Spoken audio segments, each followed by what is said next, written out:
Pendant le confinement, ou les confinements, on a appris ce que j'appelle un gros mot ou des gros mots que sont distanciel, présentiel, faut-il être là en digital, en figital? Et les étudiants, sont un peu mal à l'aise, ils savent plus comment prendre le système, et donc on essaye toujours d'avoir un juste équilibre, dans tout cela et d'avoir aussi dans notre discours pédagogique cette approche de l'équilibre pour ne pas encore une fois rompre ce qu'on appelle l'humain.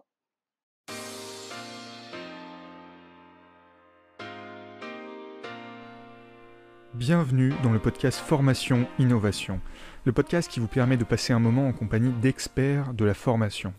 Chaque semaine, je m'efforce d'inviter une personne remarquable avec qui j'échange sur ses méthodes, ses outils et sa vision de la formation. L'objectif de ces conversations est de montrer que l'on peut former autrement et, avec un peu de chance, vous inspirer à appliquer leurs conseils dans vos formations.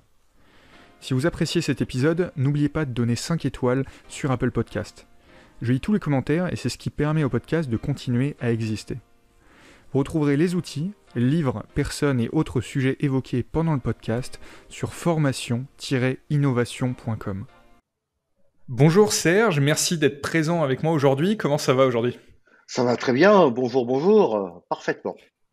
Super, et ravi d'entendre ça. Est-ce qu'on peut commencer par ta présentation et les présentations de ce que tu fais également, s'il te plaît ? Eh bien, donc je m'appelle, Serge Tapia, je dirige depuis, quelques longues années, principalement une agence d'événements, c'est-à-dire que j'organise des séminaires, des congrès, des conventions, des soirées, tout ce qui réunit, du monde, tout ce qui est en lien avec l'humain. L'humain est assez fondamental, pour moi et de nos jours, il est encore plus, prenant. Je suis aussi coach, en prise de parole en public. Je forme, des adultes ou des étudiants, des apprenants à l'éloquence. Et par ailleurs, je dirige une société de formation, où là aussi je suis amené à accompagner, des, masters événementiels, un master de tourisme de luxe, un master de sport, un master, lié à l'environnement de la communication au sens plus global. Et donc, j'accompagne, les apprenants, qui seront d'ailleurs, et c'est toujours un vrai plaisir, mes futurs clients, mes futurs collaborateurs, mes futurs, concurrents, ou collègues éventuellement.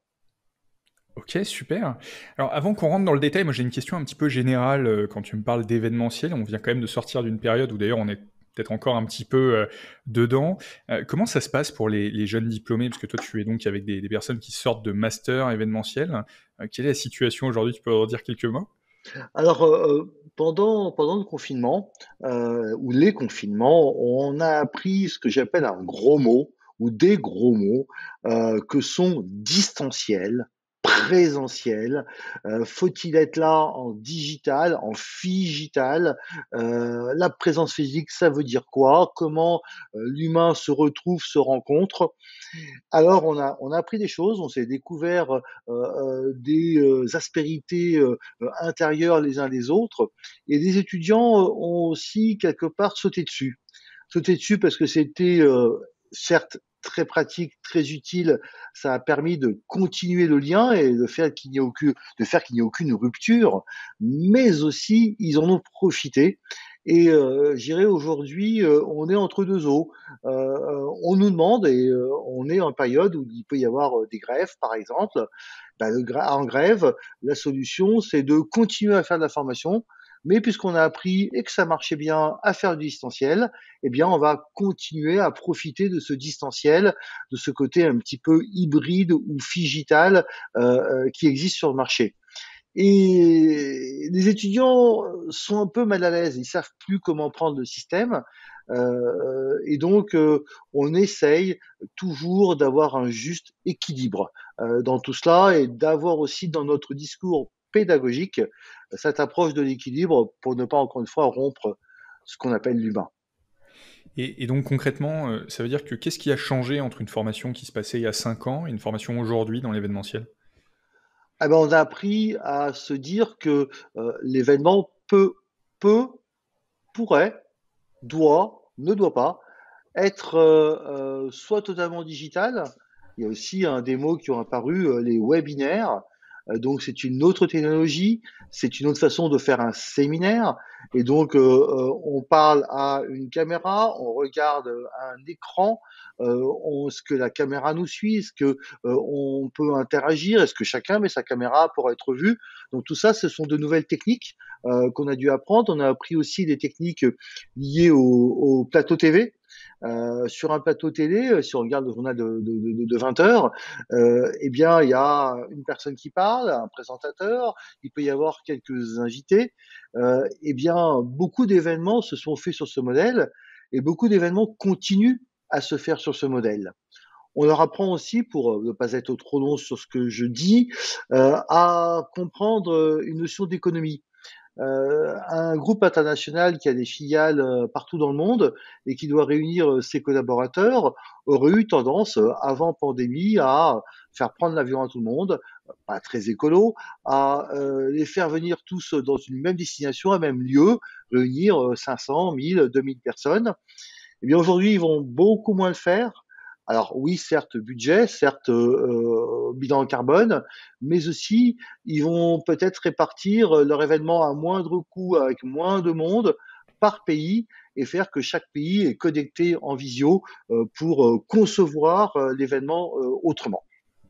Ok, alors tu n'es pas trop long sur tes réponses, hein, on est là pour ça, pour Très, récupérer tout ce que tu veux et peux nous dire. très bien. Euh, et, et dans la formation concrètement, toi tu as été formateur, donc forcément tu as dû t'adapter. Alors on va pas revenir sur le fait qu'il y a eu des zooms, évidemment, hein, c'est pas ça, mais est-ce il y a des traces, est-ce qu'aujourd'hui il y a des choses qui restent dans la classe, des méthodes pédagogiques ou des façons de faire qui finalement plaisent et vont continuer, à ton avis, de perdurer?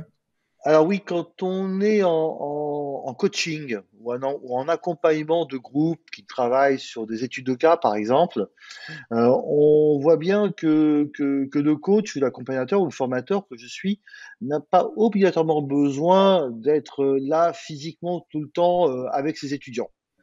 Et donc là, le côté à distance peut apporter une autre dynamique et ce coup-ci positive dans le suivi, l'élaboration du dossier qui est en cours et des présentations qui vont être faites par les étudiants. Donc là, il y a une nouvelle façon de concevoir la pédagogie et puis se dire que on n'a pas la souplesse où on va pas réagir de la même façon si on les a tous devant soi, si on est en full présentiel et qu'on peut écrire au tableau à l'ancienne, hein, écrire au tableau, expliquer quelque chose, ou prendre un écran blanc sur Teams ou ailleurs et commenter. Là, ce coup-ci, l'approche doit être encore plus pointue, plus préparée en termes de pédagogie. Ok, très clair. Et donc là, on va aller plutôt sur les événements, hein. Moi, je suis très curieux de savoir comment ça se passe pour les événements d'aujourd'hui. Tu vois qu'il y a des événements physiques qui arrivent. Est-ce que en fait, on repart sur une ligne de conduite qui est comme avant? On va dire, on revient au physique, il n'y a rien à changer. Ou est-ce que même sur les événements physiques, il y a aussi des éléments digitaux, des innovations qui sont arrivées? Et est-ce que tu les apprends, du coup, par exemple, lors de ton master? Et oui, il y a un double aspect, hein. Il y a l'aspect chasser l'humain, pardon, il revient au galop. Donc l'humain a besoin de se retrouver, a besoin de se parler, a besoin de se toucher, se sentir, de partager un moment en se regardant dans les yeux, de trinquer avec un verre. Donc là, il y a le côté humain qui est fondamental, mais aussi toutes les techniques digitales, toutes les techniques d'accompagnement digitaux avec que ce soit les QR codes, avec les animations digitales ou avec les approches complémentaires qu'on peut avoir pour faire intervenir un intervenant qui est à l'autre bout du monde et qui va prendre la parole sur un pitch de 10 minutes lors d'une séance plénière ou d'un séminaire, eh bien, ça se travaille en scénographie. Ça se travaille en méthode, un peu comme un plateau télé. On a un topper quand on voit les sujets et qui a vraiment tout C'est cela. quoi un topper? Excuse-moi, je. Un topper, c'est celui qui, à la télé, envoie les top top générique, top D'accord. micro 1, Très bien. caméra 2, top gros plan sur telle personne, sujet 5, 3, 2, 1, envoyer le sujet. Donc c'est un peu le maître des cérémonies en télé et qu'on en retrouve de plus en plus en événements. Et c'est donc des nouveaux métiers qui apparaissent, c'est donc de nouvelles façons de faire parce que là aussi, ce que l'on a appris est une vraie richesse. On l'avait, on y serait venu de toute façon. Ça a été un accélérateur et donc autant bénéficier et apprendre à nos étudiants et apprenants et apprenantes toutes les techniques de base de ce nouvel accélérateur. OK, très bien. Alors je vais revenir sur quelque chose que tu as dit un tout petit peu plus tôt, c'est la position de coach. Est-ce Ouais. qu'aujourd'hui, parce qu'on en parle un petit peu, mais finalement, pas tant que ça. Est-ce que le formateur, l'intervenant, le professeur aujourd'hui, devient coach? Est-ce qu'on devrait renommer ça coach? Et quelle est la différence entre un coach et un professeur, si on garde ce terme? Pas mal du tout ce que tu es en train de dire. En fait, c'est même assez fondamental. On a beaucoup été dans l'approche universitaire, dans une pédagogie top-down, qui nous est dire, on avait un savoir descendant, on avait un savoir qui venait du prof, avec quelque chose d'assez littéraire, d'assez didactique. Ce modèle est totalement dépassé, même s'il faut apprendre hein, les bases et les fondamentaux, c'est sûr, mais ce modèle est déplacé et on parle aujourd'hui de pédagogie active. Et la pédagogie active, c'est la mise en situation, c'est la prise en compte de la réalité du terrain, ce terrain dans lequel vont après agir les futurs professionnels que l'on forme. Et donc le coach a pour rôle de les accompagner, mais de pas tout leur donner en top-down. Ils vont découvrir en partie par eux-mêmes, ils vont découvrir en partie accompagnés, et ils vont construire avec le coach l'environnement pédagogique dans lequel ils sont. Et de ce fait, l'enseignement et ce qu'ils en retiennent va 2 à 3 fois plus vite. On Alors, a une forme d'accélérateur de dingue. qu'est-ce que ça veut dire concrètement, construire son environnement pédagogique? Comment tu fais pour travailler avec les apprenants? Parce que c'est ce que j'entends, hein, quand tu me dis ça, donc c'est plus top down, c'est avec Ouais. les participants. Heu, Mhm. qu'est-ce que ça veut dire concrètement dans la classe? Est-ce que tu as des méthodes, des astuces pour faire en sorte que les apprenants, s'engagent dans ce processus et qu'est-ce que ça donne? Est-ce que tu peux m'en parler un peu plus? Bah, c'est un peu, la méthode de Platon, hein, qui était, accoucheur des foules et en fait, on a le savoir en nous, on a la mécanique en nous, il suffit quelque part il suffit, c'est bien beau de dire: «Il suffit», hein, mais il suffit, qu'elle soit révélée, d'une manière ou d'une autre. On est, en fait, des formes de révélateurs de ce qu'ils ont, eux, envie de dire, envie de créer. Moi, je suis face à des jeunes de 20 à 25 ans, qui ont aussi tout à apporter dans cet environnement aujourd'hui professionnel. Et j'écoute ce qu'ils me disent et en fait, je vais m'appuyer sur ce qu'ils m'ont dit pour rebondir et les faire rebondir. C'est un petit peu ça la mécanique. Et en m'appuyant sur ce qu'ils me disent et en rebondissant avec eux, bah, je fais passer telle information, tel enseignement, telle expérience que j'ai eue, telle technique, qu'elle soit une technique budgétaire, une technique digitale, une technique de prise de parole, une technique de communication pour faire passer un message.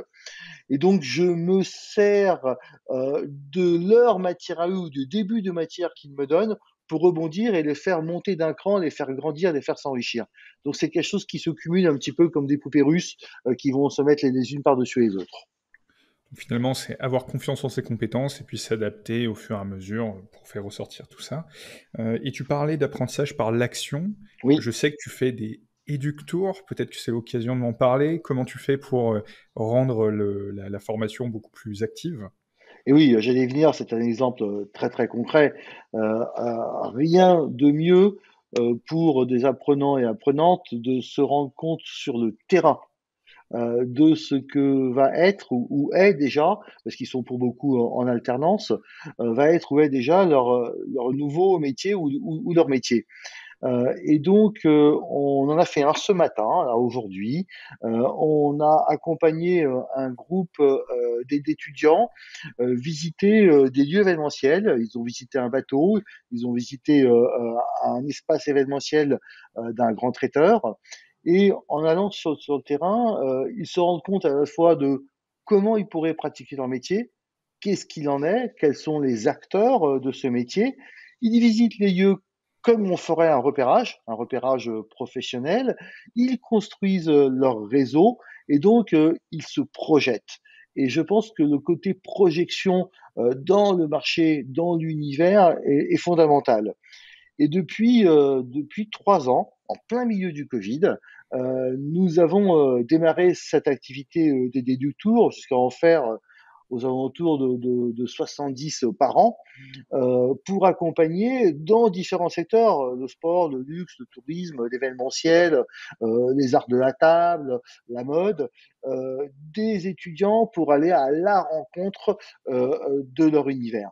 Donc clairement, ils sortent de l'école, on fixe des rendez-vous. Il y a des rendez-vous qui sont pris avec des commerciaux, des responsables de sites, de lieux, des directeurs marketing. On a été reçu au Théâtre Mogador où le directeur général est venu nous rencontrer, nous expliquer comment fonctionne le théâtre, ce que ça veut dire, comment on peut y faire des événements. On va voir des hôtels, on rentre dans les chambres, on va voir tous les espaces pour comprendre là aussi ce qu'on peut faire des lieux.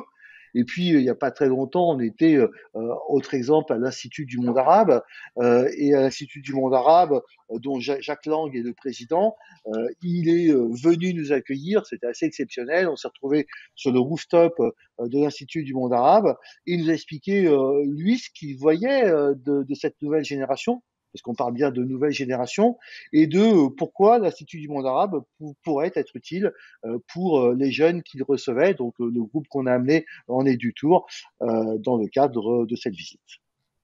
Ok. Et moi, il y a un truc qui me questionne, c'est comment ça se fait que ces édutours ne soient pas plus démocratisés? Quelle est la barrière? Qu'est-ce qu'il faut pour organiser tout ça? Et quelle est, de ton point de vue, la raison pour laquelle on n'a pas beaucoup plus de sorties, alors j'allais dire scolaires, mais peu importe, de sorties actives qui permettent de rencontrer le vrai monde pour un étudiant? C'est ça, le vrai monde, c'est la c'est exactement ça.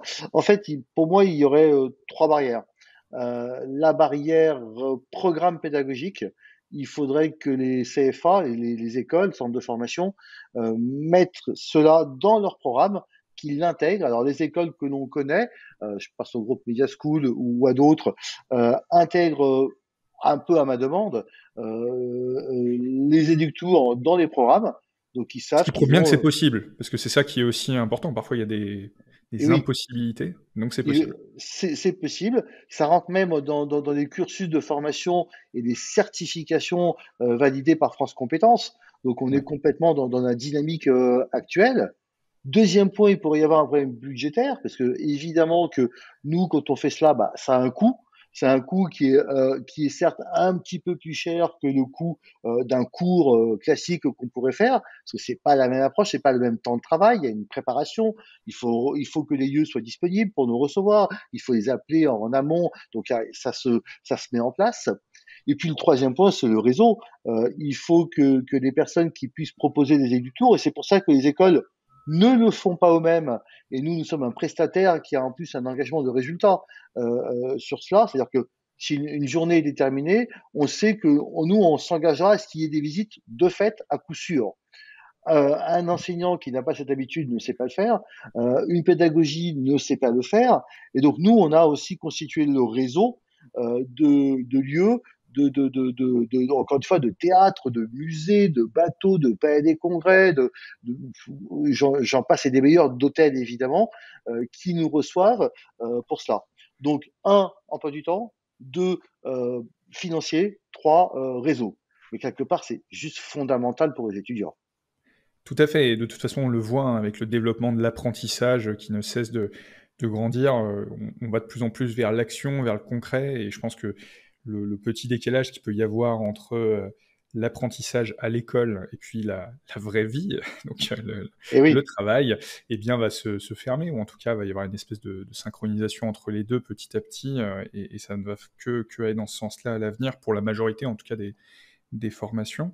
complètement. Et Et pardon, et vas-y, ça va dans le sens du coaching dont on parlait tout à l'heure. C'est-à-dire qu'en fait, ça fait partie de cette pédagogie active oui. qu'il faut mettre.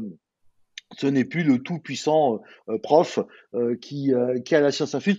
Moi, on me demande souvent, excuse-moi, je t'ai coupé, on me demande souvent pourquoi je fais des cours. Pourquoi je perds du temps à aller faire des cours, pourquoi et mes équipes me reprochent parce que je suis pas là, je suis pas dispo, tel jour je suis en cours.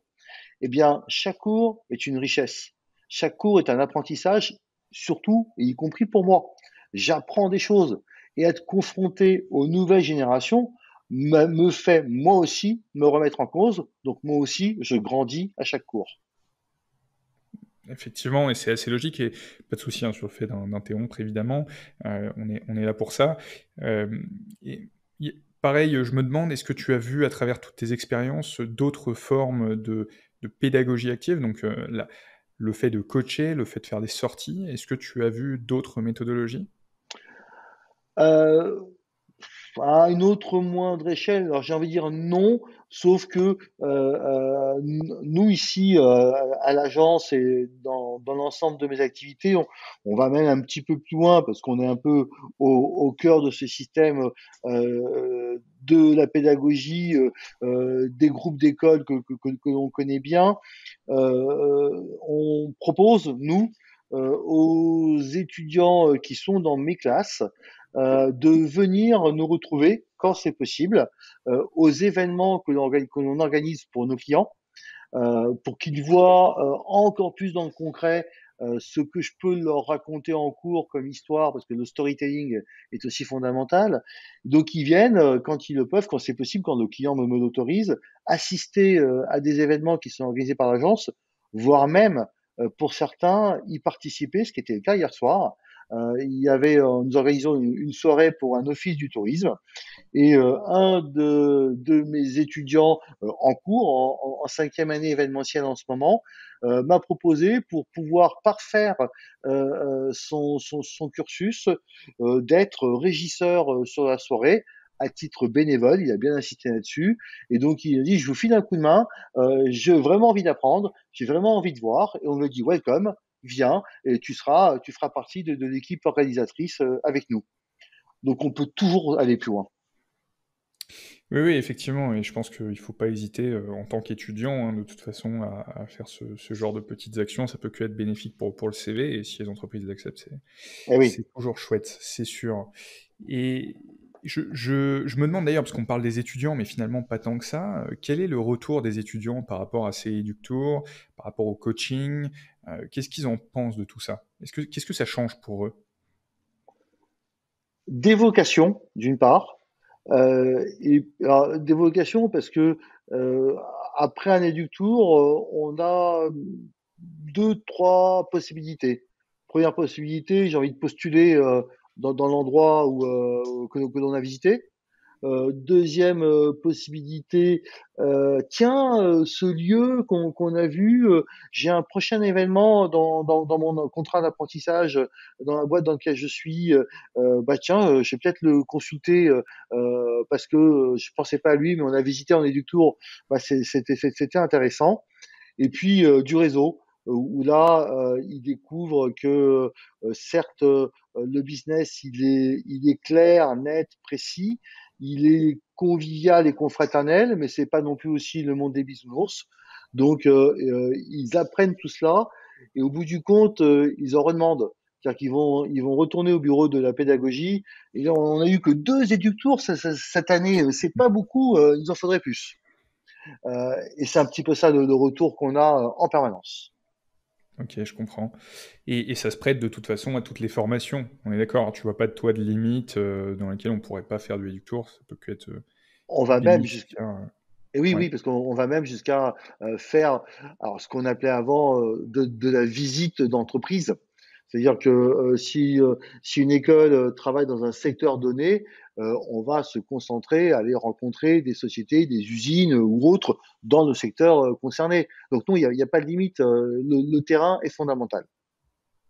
Effectivement, ok.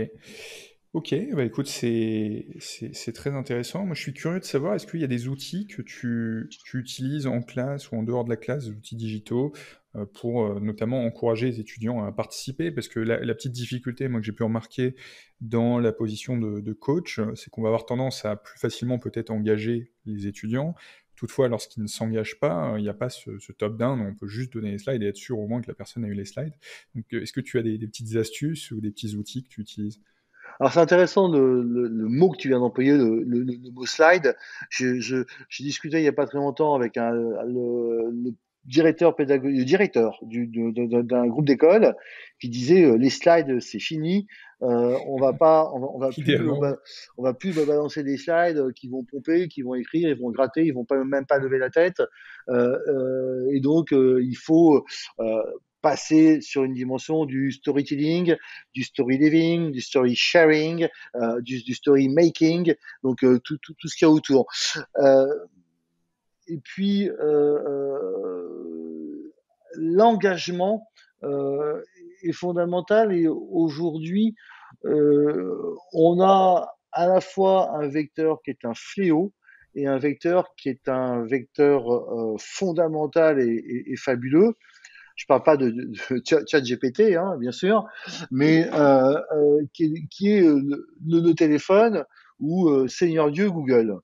Autrement dit, comment faire, et c'est ça la réflexion fondamentale aujourd'hui, pour qu'un étudiant lève la tête et ne soit pas toujours sur son téléphone, pour qu'un étudiant n'aille pas vérifier instantanément ce que vous avez pu dire sur Google pour pouvoir vous opposer une objection éventuelle, ou qu'un étudiant soit totalement en participation active.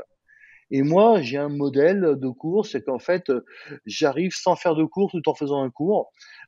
Et donc, je les oblige à écouter, je les oblige à participer, je les oblige à être engagés parce que globalement, la dimension, et c'est beaucoup traité aux États-Unis aussi ça, de pédagogie active et de les faire travailler en leur posant des questions. Alors, la première question, ils répondent pas. La deuxième question, il y a un ou deux qui essayent parce qu'ils se rendent compte qu'il y a du silence dans la salle. Et puis, au bout de 3-4 questions, ils ont compris qu'il fallait qu'ils s'y mettent. Ils ont compris l'intérêt de s'y mettre. Donc, oui, on est dans cette approche-là. Et on a autour de nous tout un ensemble d'outils qui permettent de partager des infos, qui permettent de plugger dans un drive je sais pas, des articles, des chiffres, de l'actualité, de la curiosité. La curiosité est fondamentale. Si on n'est pas curieux, on n'avance pas. Donc, il faut avoir envie et envie d'être curieux. C'est aussi un principe de base. Et puis après, on a des outils qui simplifient aussi la vie. Alors, je vais te parler de EduSign évidemment, qui simplifie la vie parce que on s'enlève une sorte de contrainte pour être encore une fois beaucoup plus à l'écoute, à la disposition des apprenants et apprenantes, et en se disant que on a, grâce à ça, grâce à ces outils, grâce à l'environnement, et ce n'est qu'un début, me semble-t-il, un confort de pédagogie qu'on n'a jamais eu auparavant. Donc, ce que je retiens, c'est effectivement le storytelling, la curiosité, donc donner des éléments qui finalement sont intéressants. C'est peut-être ça le mot qu'il faut retenir, que le cours soit pas ennuyant, pas boring, donc par tout moyen, hein, de ce que tu me dis finalement, que ce soit des articles, des news ou une histoire ou des questions.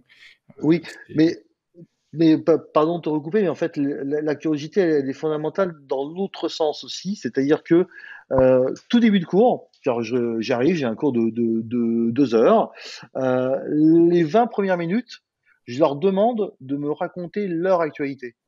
C'est-à-dire, qu'est-ce qu'ils ont vu? Qu'est-ce qu'ils ont vu dans la rue? Est-ce qu'il y a eu un nouveau magasin qui s'est ouvert? Ils ont été voir tel film, ils ont mangé au restaurant telle chose, ils ont vu à la télé telle information sur tel sujet, ils ont vu qu'il s'est passé la Fashion Week. Ok. Et donc, avec cette curiosité, qu'est-ce qu'ils en font et comment elle peut leur servir dans leur univers? dans leur métier. Et c'est là où je les oblige à eux prendre la parole et à eux faire l'effort de se dire que la créativité n'existe pas. La créativité, c'est de la curiosité que l'on retransforme. Il faut bien de la matière au départ, donc il faut aller chercher cette curiosité au départ. Et c'est toujours un bon point que de créer une connexion avec ses étudiants, ça c'est certain. Ouais. Je vois le temps qui Oui, oui, file, oui, Serge. tout à fait. Je te propose de passer aux questions de la fin, si tu es prêt. Allez, je t'en prie. Alors, la formation dans 10 ans, pour toi, c'est quoi? Oula, la formation dans 10 ans, pour moi, c'est quoi? Ben, pour moi, il n'y a plus de formation. C'est-à-dire que c'est aller encore plus loin dans cette pédagogie active. Ça devient une interaction plongée encore au plus près de l'univers professionnel et des besoins des entreprises ou des besoins des métiers qui vont venir, qui vont venir. Et donc, elle sera en ce sens et elle sera encore plus, oui, à l'appui de techniques digitales, obligatoirement. Ok, très bien. Est-ce qu'il y a une personne que tu suis tout particulièrement dans l'univers de la formation? Euh, oui et non. Il y a deux, trois personnes qui sont à la fois coach et formateurs que je suis du type une personne qui s'appelle Pascal Leguerne, qui a été journaliste à France Info, qui a écrit pas mal de bouquins sur la prise de parole, sur le coaching de dirigeants. C'est intéressant ce qu'il dit. Il y a une autre personne qui s'appelle Michael Aguilar, qui fait aussi pas mal de conférences sur l'univers des métiers et leurs évolutions. Ça me semble intéressant et on se suit un petit peu mutuellement. Ok, très clair. Est-ce qu'il y a un outil digital que tu recommandes? Eh ben, je vais t'avouer que je suis très mal placé pour dire ça. J'en utilise comme tout le monde, que ce soit, je sais pas. Vraiment, Tu je sais sais pas. Ok, ça marche, pas de souci.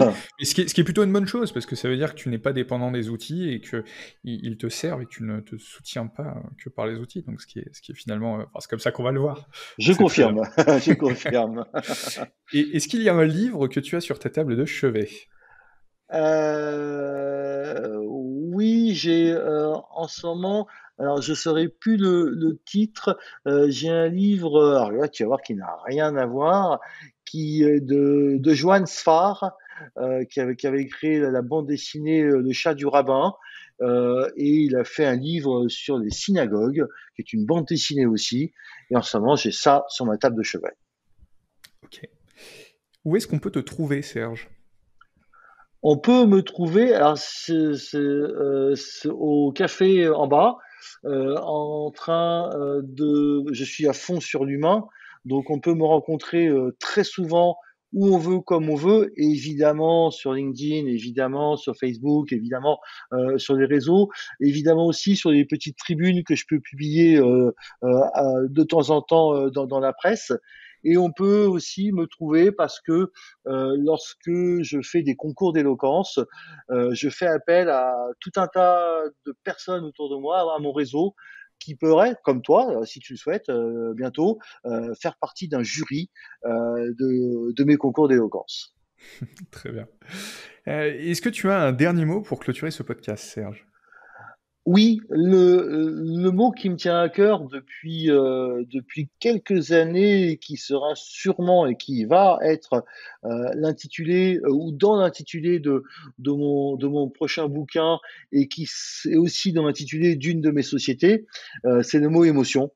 Je pense que ce soit en pur humain, en pur physique, en pur digital ou en mixte, en figital, il faut ne jamais oublier que l'humain est sujet à émotions, que ces émotions elles doivent être partagées, engagées, elles sont positives, elles sont négatives, mais elles sont le propre de l'humain. Et donc c'est ce mot qui me tient à cœur. Super. Serge, merci beaucoup d'avoir passé un moment avec moi. J'espère Merci à toi. que tu as passé un moment Ah également. ouais, très sympa. Et je te dis à la prochaine. À très très vite. Merci Elliot. Merci d'avoir écouté Formation Innovation.